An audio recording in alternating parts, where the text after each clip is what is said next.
Hello, good morning, good afternoon, good evening எல்லாம் எப்போ பார்க்குறீங்களோ உங்களுக்கான மெசேஜ்.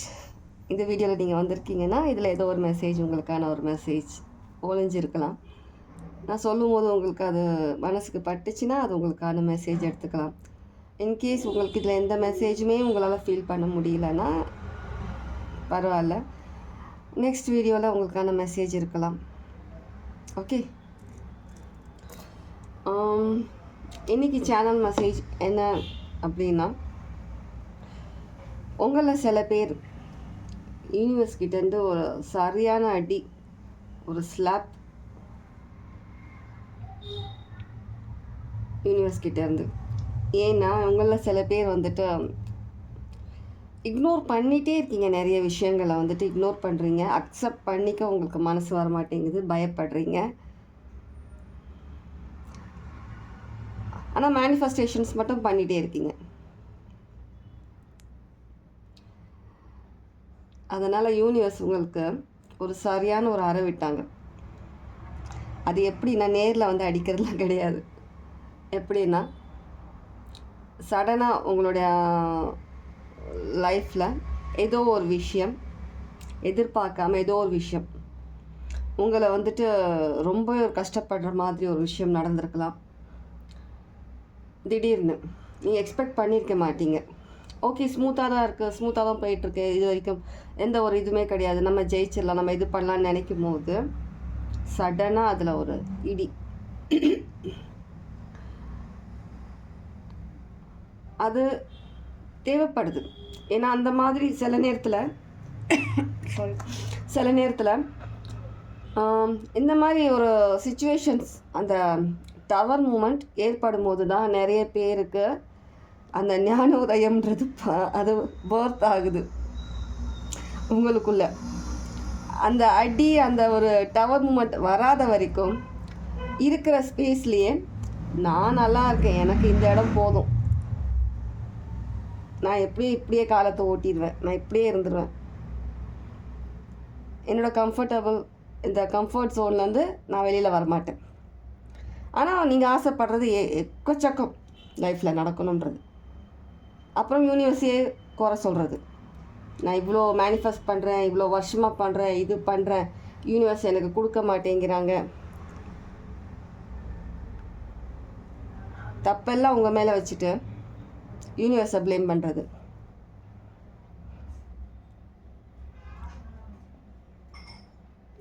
அதனால தான் யூனிவர்ஸ் ஒரு சரியான அடி கொடுத்தாங்க லைஃப்பில். கீழே விழுந்து எந்திரிக்க முடிஞ்சால் எந்திரிச்சு நில்லு. இல்லையா, உனக்கு அந்த கட்ஸ் இல்லையா, தைரியம் இல்லையா, மேனிஃபெஸ்ட் பண்ணாதீங்க. சில பேருக்கு இது ட்ரிகர் பண்ணுற மாதிரியும் இருக்கும் நான் சொல்கிறது, சாரி. ஆனால் சொல்ல வேண்டிய சூழ்நிலை உங்கள் நல்லதுக்காக தான். அடிப்பட்டாதான் சொல்லுவாங்கள்ல, அடித்த வளர்த்தாதான் குழந்த நல்லபடியாக வளரும் அப்படின்னு. அந்த மாதிரி அடி விழுந்தாதான் அந்த இடத்துல வந்து உங்களால் எழுந்து நின்று அந்த தைரியமாக உங்களால் ஃபேஸ் பண்ண முடியுதா, இருக்கிற சிச்சுவேஷனை ஃபேஸ் பண்ணுறீங்களா தைரியமாக, அதுலேருந்து வெளியில் வரீங்களா, அடுத்தது என்ன பண்ணணுன்றதை அந்த ப்ரொசீஜர் பண்ணுறீங்களா. அந்த வெறி வருதில்ல, நம்மளால் அடுத்தது சாதிக்க முடியும்னு, அவங்க ஜெயிச்சிருவீங்க. என்ன தான் லைஃப்பில் நடந்தாலும், எந்த விஷயம் வேணாலும் இருக்கலாம், உங்களுக்கு உங்கள் சிச்சுவேஷன்ஸ் என்ன மாதிரி சிச்சுவேஷன்ஸ் வேணாலும் இருக்கலாம். எல்லாருக்குமே ஒவ்வொருத்தருக்கும் ஒவ்வொரு விதமான சிச்சுவேஷன்ஸ் நம்ம லைஃப்பில். அந்த இடத்துல நீங்கள் பயந்துட்டு ஒதுங்கி அப்படியே உட்காராமல், அழுதுட்டு புலம்பிட்டு இருக்காமல், எழுந்து நின்று என்னால் சாதிக்க முடியும், இதுலேருந்து என்னால் வெளியில் வர முடியும் யோசிக்கிறீங்க தெரியுங்களா, ஜெயிச்சிருவீங்க. அந்த யோசனை உங்கள் மைண்டில் வரணுன்றதுக்காக தான் அந்த அடி விழுந்தது. சில பேருக்கு வந்துட்டு ஸ்வீட்டாக சொன்னால் புரியாது, சில கசப்பான விஷயங்கள் லைஃப்பில் தேவைப்படும் அவங்களுக்கு அந்த விஷயத்த புரிய வைக்கிறதுக்கு. ஸ்வீட்லேயே குணப்படுத்த முடியாது. நம்ம சாப்பிட்ற அந்த மருந்து, கசப்பான மருந்து தானே உள்ளே போய்ட்டு நம்மளுடைய ஹெல்த் சரி பண்ணுது. அந்த மாதிரி சில விஷயங்கள் லைஃப்பில் கசப்பான விஷயங்கள் எல்லாம் நீங்கள் பார்த்து அதுலேருந்து நீங்கள் புரிஞ்சுக்கிட்டு வெளியில் வந்தால் மட்டும்தான் லைஃப்பில் உங்களால் சாதித்து ஜெயிச்சு வர முடியும். லைஃப் இதோட முடிச்சிட்டு போகிறதில்ல, நிறைய இருக்குது லைஃப்பில் பார்க்க வேண்டியது, நம்ம ஃபேஸ் பண்ண வேண்டியது. சின்ன விஷயத்துக்கே நீங்கள் எப்படி அலர்னிங்கன்னா எப்படி, இன்னும் எவ்வளவோ இருக்குது, அதெல்லாம் எப்படி ஃபேஸ் பண்ணுவீங்க? அதெல்லாம் நீங்கள் லைஃப்பில் அதனால் வந்துட்டு நீங்கள் முன்னேற மாட்டீங்க. நீங்கள் லைஃப்பில் வந்து நீங்கள் நினச்சி மேனிஃபெஸ்ட் பண்ண விஷயங்கள் பிளெஸ்ஸிங்ஸ் உங்களுக்கு கிடைக்காதுன்றது கிடையாது, எல்லாமே கிடைக்கும். ஆனால் லைஃப் ஃபுல்லாக போராடிட்டே தான் இருக்கணும். லைஃப்ன்றது போராட்டம் தான், அது என்றைக்கும் முடியாது. வேறு ஏதாவது ஒரு விஷயத்தில் ரூபத்தில் வந்துகிட்டே தான் இருக்கும் நமக்கு. ஆனால் அந்த தைரியம் எப்போவுமே இருக்கணும் மைண்டில்.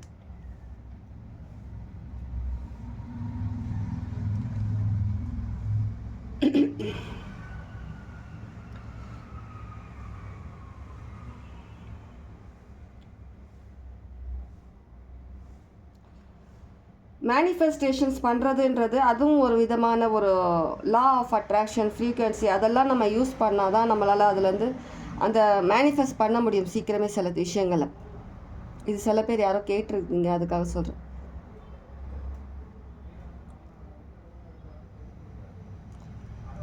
எப்போவுமே பாசிட்டிவாக இருங்கன்னு சொல்கிறது அதுதான். நடக்காதுன்னு யோசிக்கக்கூடாது, நடக்கும் யோசிக்கணும்.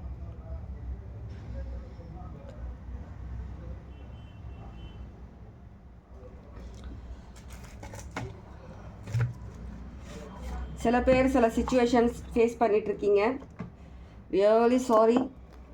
கண்டிப்பாக ஆனால் கடவுள் உங்கள் கூட இருக்கிறாங்க, யூனிவர்ஸ் உங்கள் கூட இருக்கிறாங்க. இது நெசசரி. இந்த விஷயங்கள் நீங்கள் லைஃப்பில் அனுபவிக்கணுன்றது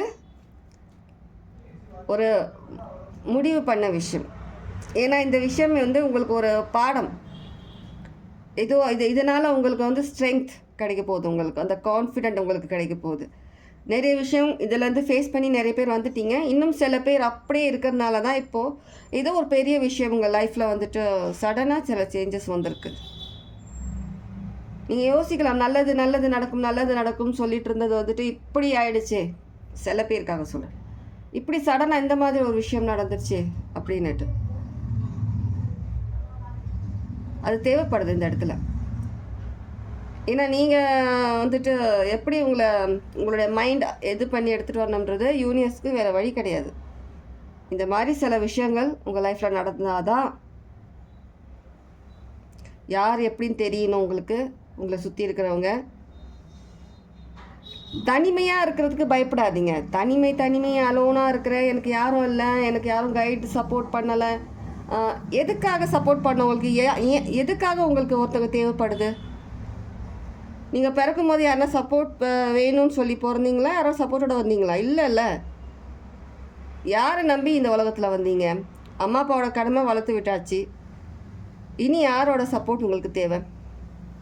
உங்களுடைய லைஃப் நீங்கள் தான் முடிவு பண்ணணும், நீங்கள் தான் க்ரியேட் பண்ணணும். எப்படி இருக்கணும், எப்படி இருக்க போகிறீங்கன்றத. அடுத்த ஜாப் விஷயமா, படிப்பு விஷயமா, உங்கள் கெரியர் நீங்கள் எப்படி எடுத்துகிட்டு போகணும் என்னன்றது நீங்கள் தான் டிசைட் பண்ணணும்.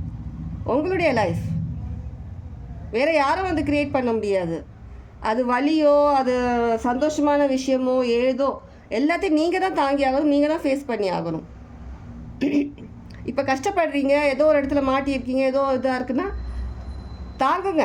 அதில் ஏதோ ஒரு விஷயம் இருக்குது, அது கொஞ்ச நாளைக்கு அந்த விஷயம் முடிகிற டைம் வரும்போது அந்த விஷயம் தானாக மாறும், சூழ்நிலை மாறும். இப்படியே இருக்க போகிறது கிடையாது. ஆனால் அந்த விஷயம் மாறுறதுக்குள்ளே உங்களுக்குள்ளே சில மாற்றங்கள் தேவைப்படுது. அது புரிய வைக்க தான் யூனிவர்ஸ் இந்த மாதிரி ஒரு சில விஷயங்கள் உங்கள் லைஃப்பில் நடத்துகிறாங்க. ஒரு அடிப்பட்ட இடத்துல திரும்ப அடிப்படுதுன்னா நீங்கள் அந்த விஷயத்தை எதனால் இந்த மாதிரி நடக்குது ஏன்றதை நீங்கள் புரிஞ்சுக்கணும்.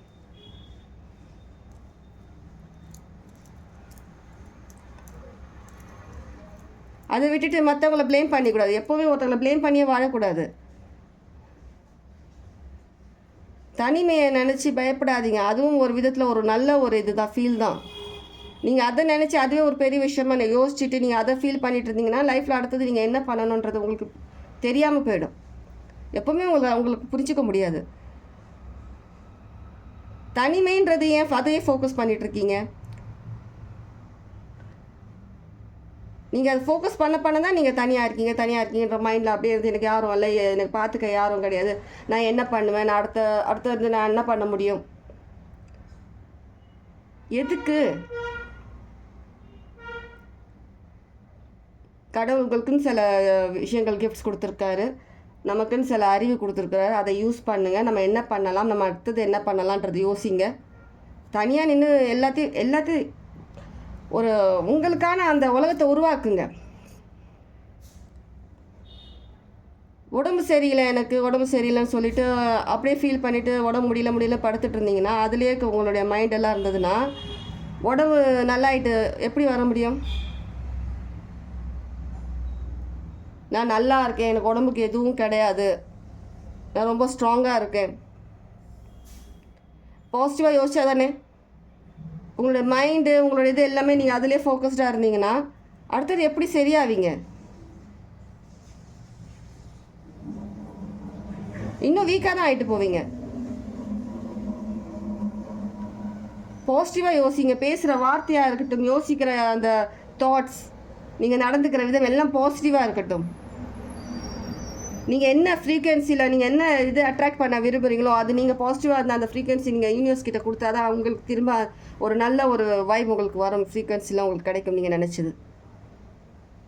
இன்னும் கிடைக்கல எனக்கு பிளெஸ்ஸிங்ஸ் கிடைக்கல, இன்னும் எனக்கு யூனிவர்ஸ் எதுவும் நல்லது பண்ணலை, எனக்கு மேனிஃபெஸ்டேஷன் இல்லை அப்படின்னா சில பேர் உங்களுக்கு கொடுக்கக்கூடாதுன்றது கிடையாது யூனிவர்ஸ்க்கு. யூனிவர்ஸ் எது கேட்டாலும் கொடுப்பாங்கன்னா அந்த ஒன்று நீங்கள் ஒர்த், அதுக்கு நீங்கள் ப்ரூவ் பண்ணணும். அந்த விஷயத்துக்கு நீங்கள் ஒர்த், நீங்கள் டிசர்வ் பண்ணுறீங்க. உங்ககிட்ட எல்லா விதமான அந்த குவாலிஃபிகேஷன்ஸ் இருக்கும். ஒரு வேலைக்கு போனால் எல்லாம் பார்க்க மாட்டாங்க, அந்த மாதிரி தான் உங்ககிட்ட இருக்கான்னு ஃபஸ்ட் யூனிவர்ஸ் செக் பண்ணுவாங்க. அதுக்கு அவங்கள ப்ரிப்பேர் பண்ணுவாங்க. இல்லைன்னா நீங்கள் அந்த விஷயங்களை உள் வாங்குறதுக்கு எடுத்துக்கிறதுக்கு நீங்கள் ரெடியாக இருக்கணும். சில பேர் அடுத்தது இன்னொரு விஷயம் என்னென்னா, உங்களுக்கு இல்லாத ஒரு விஷயம் அது நான் ஓப்பனாக சொல்ல விரும்பலை. சில பேர் பண்ணுறீங்க அந்த மாதிரி, ஒரு 2-3 பேர். உங்களுக்கு இல்லாத ஒரு விஷயம் வேறு ஒருத்தருக்கு சொந்தமான ஒரு விஷயம் நீங்கள் மேனிஃபெஸ்ட் பண்ணிங்கன்னா எப்படி கிடைக்கும்? புரியுதா? அந்த விஷயம் கிடைக்கல, யூனிவர்ஸ் போய் சொல்ல முடியுமா? ஃபர்ஸ்ட் நீங்கள் என்ன கேட்குறீங்க யூனிவர்ஸ்கிட்ட?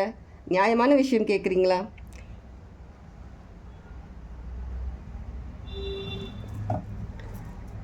என்னோடய லைஃப்பில் நிறைய மிராக்கிள்ஸ் நடந்திருக்கு. நான் மேனிஃபெஸ்ட் பண்ணுறேன், எல்லாம் எனக்கு கிடைச்சிட்ருக்கு, கிடைக்குது, எல்லாமே நடக்குது. ஏன்? உங்களுக்கும் கிடைச்சிட்டு தான் இருக்குது இப்போதைக்கு. சில பேருக்கு சில விஷயங்கள் நீங்களாம் தெரிஞ்சுக்கிட்டு இருக்கீங்க. ஒரு பாசிட்டிவாக இருக்கணும், எப்படி மேனிஃபெஸ்ட் பண்ணணுன்றது உங்களுக்கு தெரியும். மேனிஃபெஸ்டேஷன் இப்படி தான் பண்ணணும், அப்படி தான் பண்ணணும். ஒரு விஷயத்துக்காக நான் நேற்று சொன்ன மாதிரி வீடியோவில் ரூல்ஸுன்றது எந்த விஷயத்துக்கும் கிடையாது. நம்ம தான் அந்த ரூல்ஸை எடுத்துகிட்டு வரோம். யூனிவர்ஸ் சொல்லலை உங்ககிட்ட நீ இப்படி பண்ணு அப்படி பண்ணு அப்போ தான் நான் உனக்கு ப்ளஸ் பண்ணுவேன்னுட்டு. மனசால் எந்த விஷயத்தை நீங்கள் ஒரு நியாயமான ஒரு நல்ல விஷயத்த ஒரு நல்ல மனசோட ஒரு நல்ல இன்டென்ஷனோட நீங்கள் யூனிவர்ஸ்ட்டை கேட்குறீங்களோ அந்த விஷயம் கண்டிப்பாக உங்களுக்கு கிடைக்கும். சும்மா பேச்சுக்கு போட்டு வைப்போம், ஒரு பில்லு இது போடுற மாதிரி, ஒரு என்ன சொல்லுவாங்க, போட்டு வைப்போம். அந்த மாதிரி கிடைச்சா கிடைக்குது, இல்லைன்னா இல்லை. அந்த மாதிரி இருந்தால் எப்படி கிடைக்கும்? நம்புங்க. ஃபர்ஸ்ட் யூனிவர்ஸ் மேலே நம்பிக்கை இருக்கணும், உங்கள் மேலே நம்பிக்கை இருக்கணும். அடுத்தது நீங்கள் என்ன யோசிக்கிறீங்களோ அந்த விஷயம் உங்களுக்கு கிடைக்கும்ன்றதில் நம்பிக்கை இருக்கணும். இதெல்லாம் பண்ணாதானே. அதனால தான் இந்த மாதிரி ஒரு சரியான அடி கொடுத்தாங்க. அதுக்காக புலம்பிட்டே உட்காராதீங்க. இதில் ஏதோ ஒரு விஷயம் இருக்குது, ஏதோ ஒரு விஷயம் நீங்கள் தெரிஞ்சுக்கணும், ஏதோ ஒரு விஷயம் நீங்கள் புரிஞ்சிக்க வேண்டியிருக்கு. அது என்னன்றது தெரிஞ்சுக்கோங்க. பாட்டம் ஆஃப் த டெக், ஹெரோஃபென்ட், எல்லா விஷயமும் தெரிஞ்சுக்கோங்க. நீங்கள் ஒரு பவர்ஃபுல் மேனிஃபெஸ்டர், உங்களால் எந்த விஷயம் வேணாலும் மேனிஃபெஸ்ட் பண்ண முடியும். ஆனால் அது பண்ணுறீங்க, ஆனால் பாசிட்டிவாக அதை யோசிங்க. சில நேரத்தில் நீங்கள் உங்கள் சைட்லேருந்து சில மூவ் எடுத்து வச்சாதான் சில விஷயங்கள் நடக்கும்.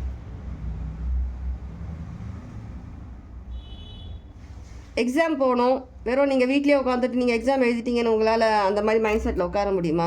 நான் எக்ஸாம் எழுதிட்டு வந்துட்டேன், நல்ல விதமாக எனக்கு ரிசல்ட் வந்துடும்னு. நீங்கள் அங்கே போயிட்டு நீங்கள் அந்த பேப்பர் நீங்கள் எழுதி கொடுத்துட்டு வந்தால் தானே உங்களுக்கு நெக்ஸ்ட் ரிசல்ட் வரும். உங்களால் முடியும். ட்ரை பண்ணுங்கள். ட்ரை இல்லை, பண்ணுறீங்க. ட்ரைலாம் கிடையாதுங்க, ட்ரைக்கெலாம் இடம் கிடையாது. உங்களுக்கு ஒரு விஷயம் வேணும்னா கண்டிப்பாக எல்லா விஷயம் நீங்கள் ஃபாலோ பண்ணி தான் ஆகணும். இது ரூல்ஸ் கிடையாது. சில விஷயங்களை நீங்கள் பண்ணி தான் ஆகணும், உங்கள் சைடில் நீங்கள் பண்ணணும். இல்லைன்னா இந்த மாதிரி வேக்கப் கால்ஸ், நிறைய வேக்கப் கால்ஸ் அரை விட்டு விட்டு ஃபோன் பண்ணுவாங்க யூனிவர்ஸ், எந்திரின்னு சொல்லிட்டு. சரியா? யூனிவர்ஸ் கிட்டேருந்து இதுக்கு அடுத்த இன்னொரு வேக்கப் கால் வரத்துக்கு முன்னாடி நீங்கள் எந்திரிச்சிடுங்க, நீங்கள் முழிச்சிடுங்க. என்ன பண்ணலாம், இது அடுத்தது என்ன ஸ்டெப், என்ன பண்ணலான்றது யோசிங்க. யூனிவர்ஸ் என்ன சொல்ல வராங்கன்ற புரிஞ்சுக்கோங்க. உங்கள் சைட்லேருந்து என்ன ப்ராப்ளம், என்ன பிரச்சனை இருக்குன்ற பாருங்கள். உங்கள் சுச்சுவேஷன்ஸ் எதுக்கு இந்த மாதிரி சுச்சுவேஷன்ஸ், அது எங்கே ஸ்டார்ட் ஆச்சு, அதை நம்ம எப்படி அதை முடிக்கிறது, இனிமேல் ஃப்யூச்சரில் இந்த மாதிரி சுச்சுவேஷன்ஸ் வரக்கூடாது, அதுக்கு என்ன பண்ணலாம், அதை பற்றி யோசிங்க. அதுக்காக நீங்கள் போய்ட்டு மூலையில் உட்காந்துட்டு பயந்துட்டு புலம்பிட்டுலாம் இருக்கணும்னு அவசியம் கிடையாது. பயப்படணும்னு அவசியம் கிடையாது. நீங்கள் யாருக்கும் அடிமை கிடையாது. புரியுதா? நீங்கள் யாருக்கும் அடிமை கிடையாது. நீங்கள் பயப்பட வேண்டியது கடவுளுக்கும் உங்கள் மனசாட்சிக்கு மட்டும்தான். நீங்கள் நியாயமாக நல்ல விதத்தில் எல்லா விஷயங்கள் பண்ணுறீங்க அப்படின்னா யாருக்கும் பயப்பட வேண்டிய அவசியம் கிடையாது. இது யாரோ ஒருத்தருக்கான மெசேஜ். சரியா? ஓகே, இதுக்கு மேலே கார்ட்ஸ் வேண்டான்னு சொல்கிறாங்க. ஸோ நான் இந்த ரீடிங் இதோட முடிக்கிறேன். யாருக்கு எப்படி ரெசனேட் ஆச்சுன்றது கமெண்ட்டில் சொல்லுங்கள். கண்டிப்பாக இந்த மெசேஜ் யாருக்கும் அவங்க கண்டிப்பாக நீங்கள் யோசிக்கணும். சரியா? அதையும் என்கிட்ட கேட்காதீங்க கமெண்ட்ஸில் என்ன விஷயம்னு சொல்லிட்டு. உங்களுக்கான விஷயமே நீங்கள் தான் யோசிக்கணும். அது கூட பண்ணலன்னா எப்படி? புரியுதா? லைஃப்பில் சக்ஸஸ் வேணும், லைஃப்பில் நிறைய விஷயங்கள் நீங்கள் சாதிக்கணும் அப்படின்னா எந்திரிச்சு கொஞ்சம் என்ன ஏதுன்றதை பாருங்கள். ஒரே இடத்துல உட்காந்துட்ருக்காதீங்க. உங்களுக்கு யூனிஸ் கொண்டு வந்து கையில் கொடுக்க மாட்டாங்க, இந்தா வச்சுக்கோ அப்படின்னு சொல்லிட்டு. நீங்கள் பண்ண ஹார்ட் ஒர்க் பண்ணுறீங்கன்னா அதுக்காக சில விஷயங்கள் பண்ணுங்கள். ஏதோ ஒரு விஷயம் பிஸ்னஸில் லாஸ் ஆகிடுச்சு, ஏதோ ஃபேமிலியில் ஏதோ ஒரு சுச்சுவேஷன் வந்துருச்சு, ஏதோ பெரிய விஷயம் நடந்துருச்சு, அதுக்காக உட்காரணுன்னு அவசியம் கிடையாது. உங்களால் முடியும், வெளியில் வர முடியும். சரியா? சாவி உங்கள் கையில் தான் இருக்குது. வெளியில் வாங்க. அடுத்து என்ன நடக்கும்ன்றது யோசிக்காதீங்க. கடவுள் ஆல்ரெடி பிளான் பண்ணியாச்சு எல்லாமே. இனிமேல் எழுத போகிறது கிடையாது. யாரோட டெஸ்டினியை இனிமேல் எழுத போகிறது கிடையாது, ஆல்ரெடி எழுதினது. ஒரு விஷயம் உங்களை ஃபோர்ஸ் பண்ணுது, ஒரு விஷயம் உங்களை புல் பண்ணுற மாதிரி இருக்குது, அது பண்ண இந்த விஷயம் இங்கே அங்கே போனால் யூனிவர்ஸ் உங்களுக்கு கைட் பண்ணுறாங்க. யோசித்து பண்ணுங்கள். யோசிங்க எதனால் இந்த மாதிரி நடக்குதுன்னு சொல்லிட்டு. புரியுதா? Take care. God plus.